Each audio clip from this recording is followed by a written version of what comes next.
अस्सलाम वालेकुम। मैं हूं मोहम्मद फरहान खान अब्बासी और आप देख रहे हैं Exactive coaching centre YouTube channel. और आज मैं आपको खुशामदीद कहता हूं पाकिस्तान सीरीज की एपिसोड नंबर 17 में।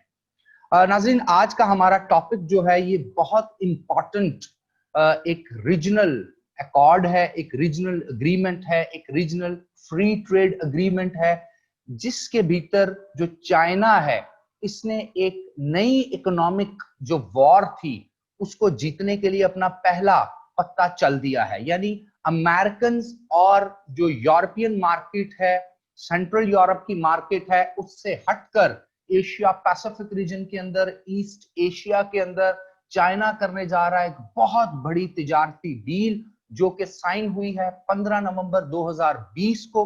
और इस तिजारती डील और तिजारती एग्रीमेंट से क्या होने जा रहा है, दुनिया किस तरह शिफ्ट होगी, किस तरह एशिया सेंटर ऑफ इकोनॉमी बनने जा रहा है, और आज की जो जंगे हैं, जो इकोनॉमिक वॉर्स हैं, उसमें किस तरह चाइना इकोनॉमिक प्रॉस्पेरिटी के पॉइंट ऑफ व्यू से, इकोनॉमिक एक्सपेंशनिज्म के नाम पर पूरी दुनिया पर अपनी इजारादारी कायम करने लगा है और सारी की सारी इकोनॉमी और सारी की सारी ट्रेड को एशिया सेंट्रिक करने लगा है। मैं बात कर रहा हूं आपसे आरसेप की, रीजनल कॉम्प्रिहेंसिव इकोनॉमिक पार्टनरशिप।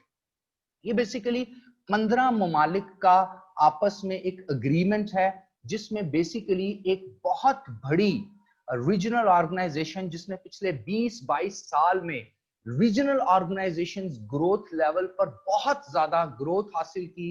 मैं बात कर रहा हूं आसियान की, association of south east Asian nation and plus 5 non ASEAN countries की। ये 15 ममालिक इकट्ठे हुए और इन 15 ममालिक ने एक अग्रीमेंट साइन किया, एक मल्टीलैटरल ट्रीटी साइन की, जिसके तहत अब इस रीजन में 90% टैरिफ बैरियर खत्म कर दिए जाएंगे।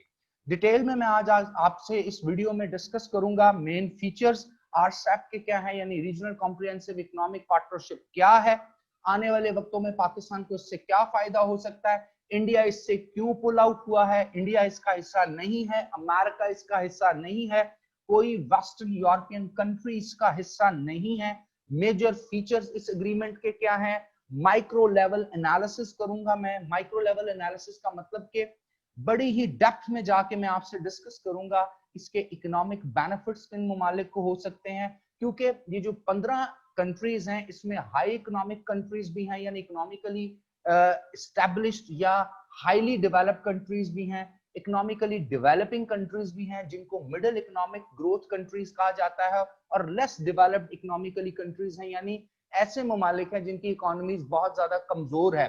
तो ये कॉम्बिनेशन है, ये मिक्सचर है तीन अलग अलग इकोनॉमीज और तीन अलग अलग लेवल्स ऑफ ग्रोथ का एक ही जगह पर, और एक ऐसे एरिया में कॉम्बिनेशन हो रहा है जो सारे का सारा एशिया पैसिफिक रीजन है। इसके ऊपर बात करूंगा, फिर रीजनल, ग्लोबल एंड उसके अलावा फर्दर जितने भी इसके एनालिसिस है उस पर भी आपसे इंशाल्लाह डिटेल में मैं डिस्कशन करूंगा।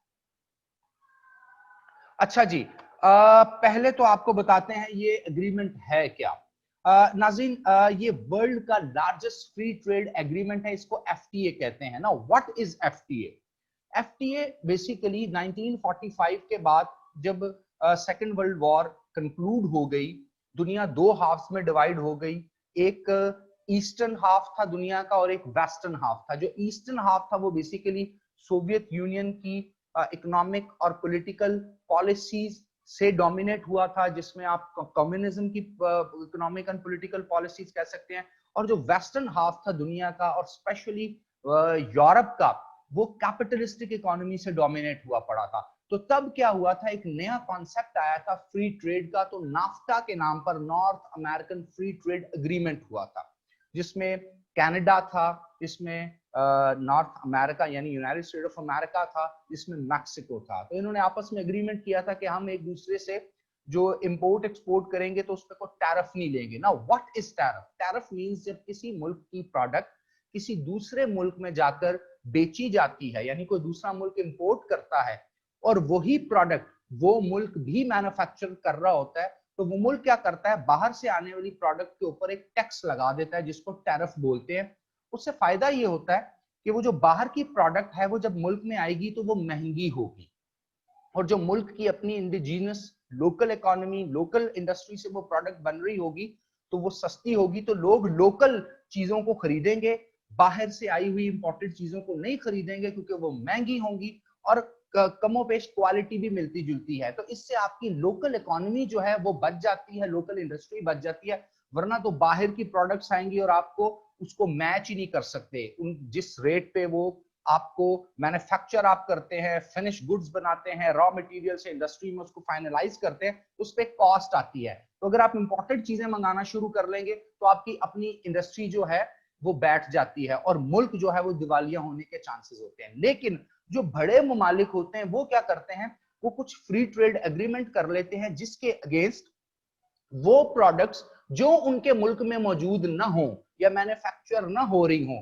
जिससे उनकी अपनी लोकल इंडस्ट्री डैमेज ना हो या खतरे का शिकार ना हो, उनके अगेंस्ट वो टैरिफ नहीं लगाते और वो चीजें आ जाती हैं। और इसी तरह दूसरे ममालिक भी, तो इसको कहते हैं फ्री ट्रेड एग्रीमेंट। इसमें कुछ लिमिटेशंस भी होती हैं।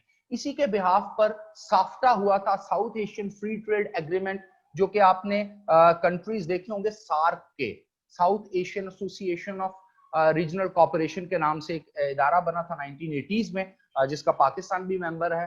अब इसके 9 मेंबर कंट्रीज हैं, अफगानिस्तान भी इसमें शामिल हो गया। इसी तरह के बहुत से फ्री ट्रेड एग्रीमेंट्स हुए। आपने आज से 3-4 साल कबल देखा होगा ट्रांस पैसिफिक पार्टनरशिप, इसमें अमेरिका था जो कि 2018 से इससे पुल आउट हो गया था, ये भी इसी तरह का एग्रीमेंट था। उसके अलावा कंट्री टू कंट्री भी होते हैं, 2 मुल्क आपस में फ्री ट्रेड कर लेते हैं, इसको बायलैटरल एग्रीमेंट्स कहते हैं। लेकिन आज हम बात करेंगे 15 ममालिक ने पूरे के पूरे रीजनल ब्लॉक में, यानी आसियान प्लस 5 अदर कंट्रीज ने मिलकर एक एग्रीमेंट कर लिया है कि अब हम एक दूसरे के ममालिक में जो प्रोडक्ट्स हैं, जो रॉ मटेरियल है, जो फिनिश गुड्स हैं, वो 90% उसका जो टैरिफ और टैक्स है वो खत्म कर देंगे और जिस मुल्क को दूसरे मुल्क से कोई चीज चाहिए होगी तो वो फ्रीली मंगाएगा।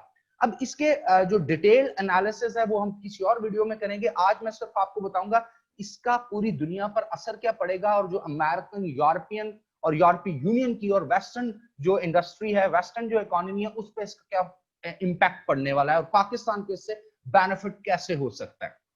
सबसे पहले तो इस एग्रीमेंट को समझते हैं। 2011 में एक समिट हुआ था बाली, इंडोनेशिया में, और उस समिट में ये कहा गया था, ये प्रपोजल प्रेजेंट किया गया था, आसियान कंट्रीज का समिट था, इन 10 मुल्कों का हर साल एक समिट होता है। तो ये जो समिट हुआ था इसमें प्रपोजल बनाया गया था कि क्यों ना एक नया फ्री ट्रेड एग्रीमेंट भी किया जाए। याद रखिएगा आसियान 1969 में बनने वाली एक ऑर्गेनाइजेशन है जिसकी अब 10 परमानेंट मेंबर कंट्रीज हैं और बहुत से मुल्क इसके ऑब्जर्वर कंट्रीज हैं। इवन के यूरोपीय यूनियन और बड़ी ऑर्गेनाइजेशंस भी इसमें as a observer country participate करती हैं। इन ममालिक ने, साउथ ईस्ट एशियन नेशंस के इन ममालिक ने एक एसोसिएशन बना दी थी। ये ममालिक इतने ज्यादा कोई डेवलप्ड या डेवलपिंग नेशंस नहीं थे 1969 में। फॉर एग्जांपल इसमें आता है वियतनाम, इसमें आता है Indonesia, Brunei, Cambodia, Laos, Malaysia, Myanmar, Philippines, Singapore, ये ममालिक इस तरह के थे, इवन मलेशिया भी। तो ये तमाम ममालिक 10 के 10 ममालिक, इनमें से बहुत से जजीरे भी हैं, आइलैंड भी हैं, तो ये आपस में इनके कुछ बॉर्डर डिस्प्यूट्स थे। म्यांमार लॉस का जिस तरह हमें पता है, इस तरह और ममालिक के भी, उन्होंने कहा ये बॉर्डर डिस्प्यूट भी हम अपने रिजॉल्व करेंगे, आपस में एक दूसरे के साथ ट्रेड भी करेंगे, इस तरह हम रीजन में स्ट्रांग हो जाएंगे। जिस तरह शंघाई कॉर्पोरेशन ऑर्गेनाइजेशन में आपको नजर आता है कि जो शंघाई 5 1996 में जब बनती है तो इसमें बेसिकली डिस्प्यूट होता है ताजिकिस्तान का और उसके अलावा किर्गिस्तान का, उसके साथ साथ रशिया और चाइना के बॉर्डर डिस्प्यूट होते हैं। तो बॉर्डर डिस्प्यूट ये जब रिजॉल्व करते हैं 2001-2 में, इसमें फिर उज्बेकिस्तान भी आ जाता है, फिर ये शंघाई 5 से शंघाई कॉर्पोरेशन ऑर्गेनाइजेशन बन जाती है और आपने देखा 2017-18 में पाकिस्तान भी इसका परमानेंट मेंबर बना, इंडिया भी इसका परमानेंट मेंबर बना। और फिर शंघाई कॉर्पोरेशन ऑर्गेनाइजेशन जो एक रीजनल ब्लॉक है, इन्होंने अपना एक आर्मी, अपनी एक कलेक्टिव मिलिट्री भी बनाई है कि अगर इस रीजन में कहीं टेररिज्म होगा तो अमेरिका या नेटो या इंटरनेशनल सिक्योरिटी असिस्टेंस फोर्स से मदद लेने की बजाय ये आपस में अपनी आर्मी को मोबिलाइज करके एंटी टेररिज्म एक्टिविटी करेंगे और उसका नाम इन्होंने रखा है rats, regional anti terrorism structure. तो इन्होंने एक रीजनल ब्लॉक बना लिया ताकि वेस्टर्न अमेरिकन डोमिनेशन से बच सके।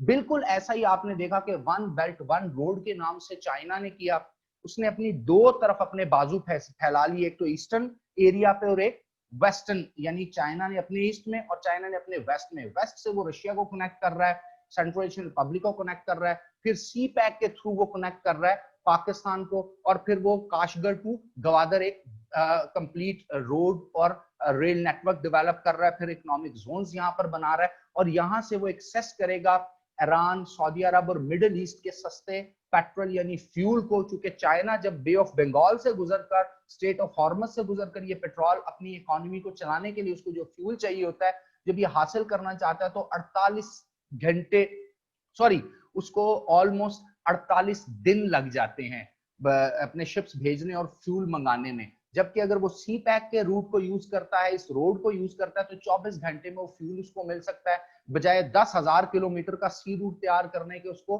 चंद 100 किलोमीटर, 12, 14, 1500 किलोमीटर का एक रूट तय करने, एक मालगाड़ी के थ्रू, ट्रेन के थ्रू, या डिफरेंट टैंकर जो रोड के ऊपर जाएंगे सी पैक के, उससे अपना जो फ्यूल की रिक्वायरमेंट वो पूरी कर सकता है। इसी तरह फिर इकोनॉमिक जोन बनेंगे, उस इकोनॉमिक जोन से वो पूरी वेस्टर्न मार्केट को एक्सेस करेगा और सस्ती प्रोडक्ट्स वहां बेच सकेगा। बिल्कुल चाइना ने ऐसा ही किया। इंडोनेशिया की 2011 में इस प्रपोजल को माना और 2012 में एक फॉर्मल नेगोशिएशन स्टार्ट हुई।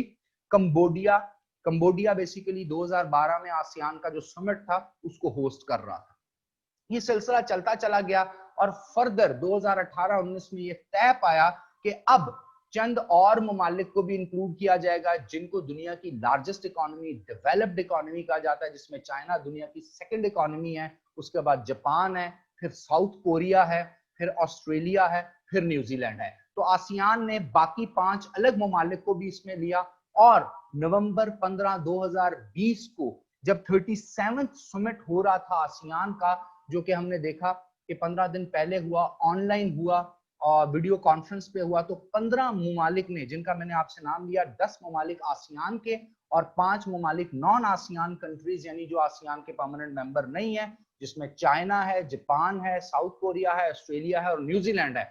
इन्होंने ये सिग्नेचर किए और अब अगले 60 दिनों के अंदर अंदर 6 आसियान कंट्रीज और 3 नॉन आसियान कंट्रीज अपने अपने ममालिक में जाकर के इनको रेटिफाई करेंगे, जो कि इंटरनेशनल लॉ के अकॉर्डिंगली किसी भी ट्रीटी, मल्टीलैटरल कोई भी एग्रीमेंट है उसको अपने कॉन्स्टिट्यूशन के अकॉर्डिंगली रेटिफाई, फाइनलाइज करना होता है और फिर वो एक कानून बन जाएगा। और RCEP, regional comprehensive economic partnership, दुनिया की पहली बड़ी फ्री ट्रेड एग्रीमेंट एक ऑर्गेनाइजेशन बन गई है। अब सवाल ये पैदा होता है कि ये ममालिक आपस में फ्री ट्रेड करके प्रोड्यूस क्या करेंगे, इनका आपस में लिंकेज क्या है।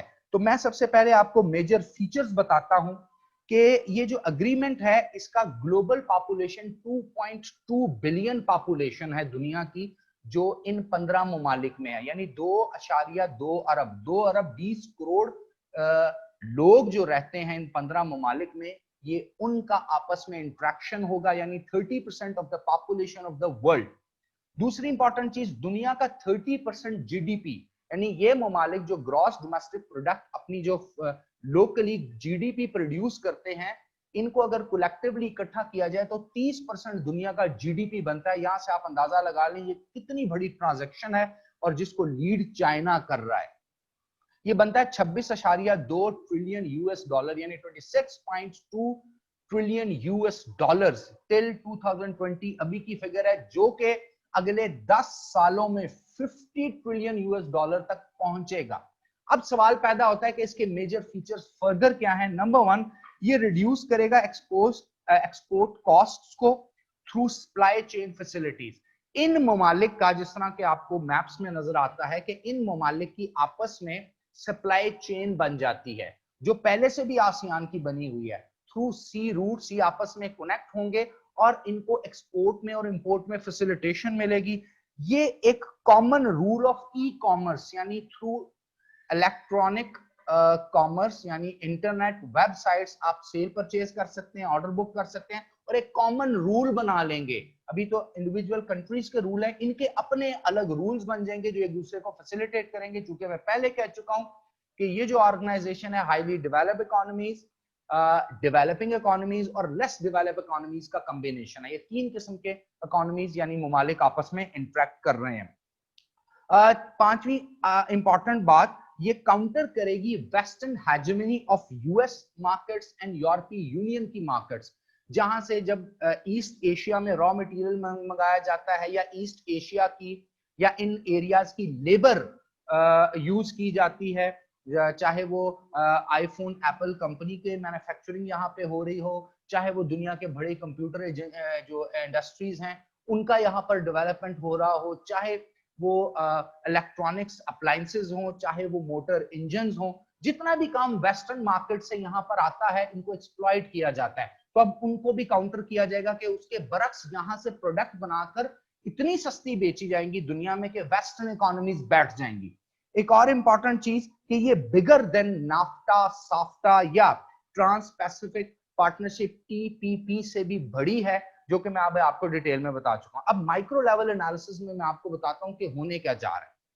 देखिएगा, जितने भी आसियान कंट्रीज हैं, प्लस चाइना है, प्लस साउथ कोरिया है, प्लस जापान है, ऑस्ट्रेलिया है और न्यूजीलैंड है, ये जितने भी प्रोडक्ट्स बनाते हैं, फिनिश गुड्स बनाते हैं, उसका रॉ मटेरियल ये एक दूसरे से भी लेते हैं। डिपेंडेंस है बहुत ज्यादा। तो जब फ्री ट्रेड हो जाएगा, 90% टैरिफ खत्म हो जाएगा, तो वो रॉ मटेरियल सस्ता आएगा, प्रोडक्ट सस्ती बनेगी, स्पीड बढ़ जाएगी, इंडस्ट्री ज्यादा लगेगी। तो क्या होगा, दुनिया की बड़ी इकोनॉमी जो है वो यहां से डेवलप होगी, बड़ी मार्केट डेवलप होगी और यहाँ पर इंडिजीनियस एम्प्लॉयमेंट क्रिएट होगी, रिसोर्सेज क्रिएट होंगे। और दूसरी इंपॉर्टेंट चीज, हम जानते हैं कि ऑस्ट्रेलिया इस वक्त डेयरी फार्मिंग में सेल्फ सफिशिएंट है, वो पूरी दुनिया का 50% जो डेयरी फार्मिंग प्रोडक्ट्स प्रोड्यूस करने की एबिलिटी रखता है। तो दुनिया में जो फूड मार्केट है, जो ग्रेन मार्केट है, उसके साथ साथ लाइव स्टॉक है, उसके साथ साथ डेयरी प्रोडक्ट्स की मार्केट है, उसमें बहुत ज्यादा ड्रामेटिक शिफ्ट आएगा और चीजें सस्ती मिलना शुरू होंगी, जिससे बहुत बड़ा धचका इंडिया को लगा है। इसीलिए इंडिया ने अपने लोकल किसान को, अपनी इंडिजीनियस जो उनकी डेयरी जो इकोनॉमी है उसको बचाने के लिए भी इससे पुल आउट किया। और कुछ और रीजंस भी है, क्योंकि इंडिया इसे बैक कर रहा है अमेरिका को। अगली बात मैं आपको बताता हूं, अब जब ये रॉ मटेरियल आएगा, फिर फिनिश गुड्स बनेगी, फिर टेक्नोलॉजी में आपने देखा है चाइना 5G की तरफ जा रहा है, चाइना स्पेस में जा चुका है, चाइना डिफेंस सिक्योरिटी शील्ड्स बना चुका है, चाइना जो है वो मॉडर्नाइज्ड किस्म के वेपन्स बना चुका है, मिसाइल, अभी पिछले दिनों ने एक मिसाइल एक्सप्लोजन किया है। इस तरह चाइना जो सी रूट्स है, इस पर भी चाइना की बड़ी सबमरीन्स है। होगा ये कि माइक्रो लेवल पे इस रीजन में, एशिया पैसिफिक रीजन में और अरेबियन सी में, साउथ चाइना सी में जो अमेरिकन मिलिट्री की इस वक्त एग्जिस्टेंस है वो भी चैलेंज हो जाएगी बहुत ज्यादा हद तक, क्योंकि अब ये एक रीजनल कॉरिडोर इनका अपना बन जाएगा। साथ साथ इसको वन बेल्ट वन रोड से सपोर्ट मिलेगी, साथ साथ शिंगाई कॉर्पोरेशन ऑर्गेनाइजेशन से रशिया जो है उसको गर्म पानी की तरफ एक्सेस मिलेगी। तो आप देखेंगे जितना भी एशिया है और एशिया पैसिफिक है और इवन के आपका मिडिल ईस्ट भी जो है, ये सारे का सारा कनेक्ट हो जाएगा इस ब्लॉक के साथ। और इस ब्लॉक में आपको पता है चाइना का ऑल वेदर फ्रेंड पाकिस्तान भी शामिल है।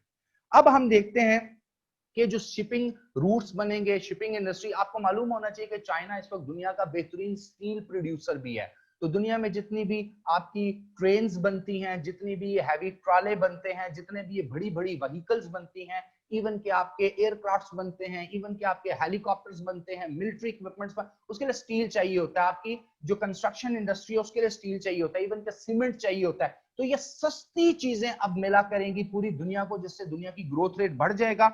इसका regional and global level analysis मैं आपसे करना चाहूंगा। Now what is regional and global level analysis? Number 1, counter करेगा US pivot policy in Asia Pacific. हमने देखा 2016 में ओबामा ने जब ऑस्ट्रेलिया का विजिट किया तो ओबामा ने अपनी पिवट पॉलिसी अनाउंस की, जिसके ऊपर मेरी वीडियो एशिया पैसिफिक के ऊपर ऑलरेडी अवेलेबल है और मैंने उन्हीं दिनों में ये वीडियो रिलीज भी की थी कि ओबामा ने कहा now Asia Pacific region is our pivot.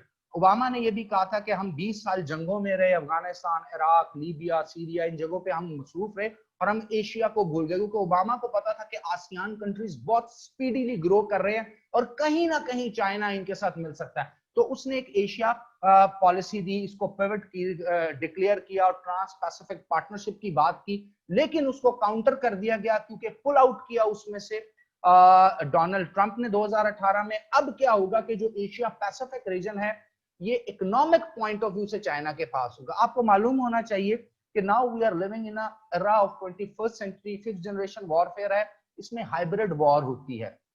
दुश्मन को मारा नहीं जाता बल्कि उसको घुटनों पे लाया जाता है, और उसकी नीज पे, उसके घुटनों पे लाने के लिए उसको इकोनॉमिकली कॉम्प्रोमाइज किया जाता है। तो अब आप अंदाजा लगा लें कि दुनिया की कितनी बड़ी मार्केट, प्रैक्टिकल मार्केट, जो ऑलरेडी पहले ही आपस में इंटरट्वाइंड है। एशिया पैसिफिक रीजन में आसियान के नाम से इस ऑर्गेनाइजेशन के अंदर बहुत सी ट्रेड चल रही है, और चाइना के इनमें से बहुत से आसियान कंट्रीज के साथ bilateral trade, free trade agreement भी है। तो बहुत ज्यादा प्रोडक्ट्स बनेंगी, बहुत ज्यादा फिनिश गुड्स बनेंगी, टेक्नोलॉजिकल जितनी भी आपकी एडवांसमेंट है व्हीकल इंडस्ट्री में, ऑटोमोबाइल्स में, उसके अलावा टेलीकम्युनिकेशन में। इसके साथ साथ जो नए चैलेंजेस हमें आ रहे हैं, जिसमें कोरोना से रिलेटेड वैक्सीनेशन और बहुत सी चीजें, तो इसमें भी बड़े बड़े ममालिक आएंगे। अब सवाल ये पैदा होता है कि इसके ऊपर रिजर्वेशन क्या है। एक तो रिजर्वेशन अमेरिका को है, दूसरी एक इंटरनेशनल प्रोपोगेंडा किया जा रहा है, क्योंकि रीजनल कॉम्प्रिहेंसिव इकोनॉमिक जो अग्रीमेंट हो रहा है, जो ये पार्टनरशिप हो रही है, इसमें कोई ज्यादा खातर ख्वाह रूल्स उनकी तरफ नहीं देखा गया जो कि एनवायरमेंट फ्रेंडली रूल्स होंगे, कि एनवायरमेंट पे तो इफेक्ट नहीं होगा इसका, जो इंडस्ट्री लगेगी या जो ये सी रूट्स बनेंगे और उस पर जो एक्टिविटी होगी। दूसरा, लेबर लॉज को भी इसमें अवॉइड किया गया, जो कि चाइना के लिए बड़ी विन विन सिचुएशन है, क्योंकि चाइना ये चाहता है कि ज्यादा से ज्यादा प्रोडक्ट्स वो बनाए। अब होने क्या जा रहा है कि यूएस की जो प्रेजेंस है एशिया पैसिफिक में, वो बिल्कुल एलिमिनेट हो जाएगी। वैसे भी वेस्टर्न प्रोडक्ट्स जितनी भी हैं, वेस्टर्न इंडस्ट्री जितनी भी है, हमारा मिडिल ईस्ट, इस्लामी ममालिक और एशियन कंट्रीज उन पर डिपेंडेंट है, लेकिन चाइना ने काफी हद तक उसको काउंटर किया। अब ये आरसेप यानी रीजनल कॉम्प्रिहेंसिव इकोनॉमिक पार्टनरशिप के तहत बाकी मुल्कों का जब गठजोड़ बनेगा, तो और वेस्टर्न प्रोडक्ट्स को टफ टाइम मिलेगा, मार्केट कंपैटिबल नहीं होंगी, प्राइस कंपैटिबिलिटी नहीं होगी, महंगी होंगी, और फिर वो जब किसी मुल्क में जाएंगी भी तो उस पर वो मुल्क टैरिफ लगा देगा। और स्पेशली जो ये 15 ममालिक हैं जो आरसेप के मेंबर्स हैं, वो तो बाहर की प्रोडक्ट पे टैरिफ लगाएंगे, क्योंकि इनको तो अपनी प्रोडक्ट इन एरिया में बेचनी है। दूसरी इंपॉर्टेंट चीज, चाइना और कुछ और ममालिक जिस तरह जापान हो गया, ऑस्ट्रेलिया हो गया, उनके लिए एक बहुत बड़ी मार्केट भी आ गई है, कंज्यूमर मार्केट आ गई है 2.2 बिलियन पीपल की। तो ये भी एक बहुत बड़ी बात है। पाकिस्तान बहुत जिसको आप कहते हैं ना एग्रेसिवली चाहता है कि पाकिस्तान को इसमें ऑब्जर्वर स्टेटस मिले, पाकिस्तान की इसमें से हो, इनपुट हो। क्यों? रीजन बीइंग इज दैट आप जानते हैं कि दुनिया में जितने बड़े इकोनॉमिक अकॉर्ड या ट्रीटीज या मल्टीनेशनल एग्रीमेंट होते हैं, उसके पीछे एक और शील्ड भी होती है, कि जब आप इकोनॉमिकली इंटरट्वाइंड होते हैं तो सिक्योरिटी पर्सपेक्टिव में, इंटरनेशनल थ्रेट्स के पर्सपेक्टिव में, अपने दुश्मन के हमले के पर्सपेक्टिव में भी आप सेफ होते हैं। क्योंकि जब आप उस एग्रीमेंट का हिस्सा बन जाते हैं, तो अब कोई अग्रेसर अगर आप पे हमला करता है, आपकी इकोनॉमी को तबाह नहीं कर रहा, वो उस पूरी की पूरी ऑर्गेनाइजेशनल स्ट्रक्चर की इकोनॉमी को तबाह कर रहा है। जिस तरह पाकिस्तान जब से शंघाई कॉर्पोरेशन ऑर्गेनाइजेशन का हिस्सा बना है, तो Pakistan feels quite protective with reference to terrorism, with reference to international aggression, क्योंकि हमारे साथ चाइना, रशिया भी इस वक्त खड़े हैं। उसके साथ साथ क्या होगा, न्यू एवेन्यूज बनेंगे, कलेक्टिव रीजनल इकोनॉमी और कलेक्टिव रीजनल सिक्योरिटी अब बहुत ज्यादा हद तक सिक्योरिटी प्रूफ हो जाएगी। ये ममालिक मिलके अपनी एक सिक्योरिटी बनाएंगे, जिस तरह हमने देखा कि शंघाई कॉर्पोरेशन ऑर्गेनाइजेशन ने रैट्स बनाई जो कि एंटी नेटो या एंटी आईएसएफ है।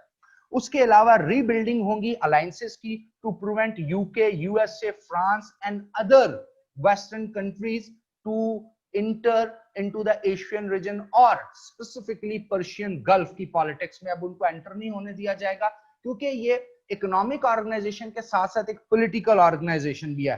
ह्यूज इकोनॉमी, ह्यूज कॉमर्स, और आने वाले वक्तों में वन करेंसी की तरफ भी ये ऑर्गेनाइजेशन जा सकती है। इसके साथ साथ और बहुत से इकोनॉमिक और सिक्योरिटी पैक्ट्स भी हो सकते हैं।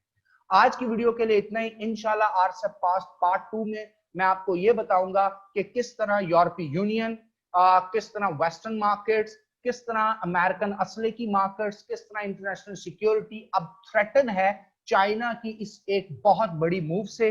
Wish you best of luck. Thank you very much. अल्लाह हाफिज नासिर। पाकिस्तान जिंदाबाद।